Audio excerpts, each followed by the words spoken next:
Let's look at this question here. We are asked to solve this equation 2 to the power of 19 minus 2 to the power of 18 equals to 1 over 2 to the power of x. Okay, but importantly, we must not use a calculator here.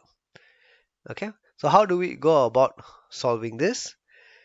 Now, the indices rules, okay, that we have seen so far, okay, for example, am multiplied by an equals to am plus n, all right, or am divided by an is equals to am minus n. Okay, so when you have the same base, okay, if it's a multiplication, you add the powers. If it's a division, you subtract the powers. All right, but if the same base and it's an addition or subtraction, we don't actually have any particular indices rule. Okay, but what we can do is, since it is a subtraction, we can actually do a factorization over here. Okay, so if 2 to the power of 19 minus 2 to the power of 18, what I can do is 2 to the power of 19, okay, by applying this rule over here, I can say that this is the same as 2 to the power of 18 multiplied by 2 to the power of 1. Correct? So 18 plus 1 will give you 19.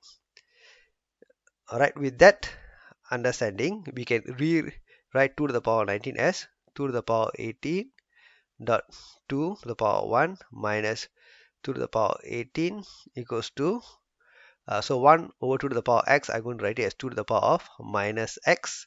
Okay, so this is your indices rule that says a to the power of n is equals to 1 over a to the power of minus n. Okay, so if a term from the denominator, I bring it to the numerator. Okay, if it's a negative sign, it will become a positive sign. If it's a positive sign, it will become a negative sign.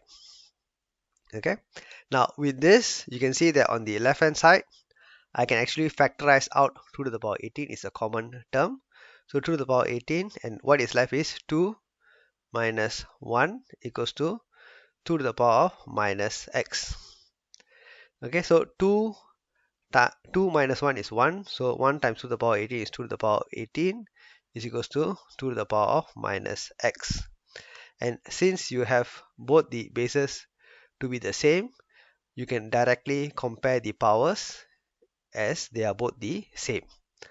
Okay, so minus x is equals to 18, so x is equals to minus 18. Okay, so that is your final answer here for this question. Once again, thank you for watching, and please feel free to check out all our videos at our website www.docr.sg, that is docr.sg. Thank you. Bye.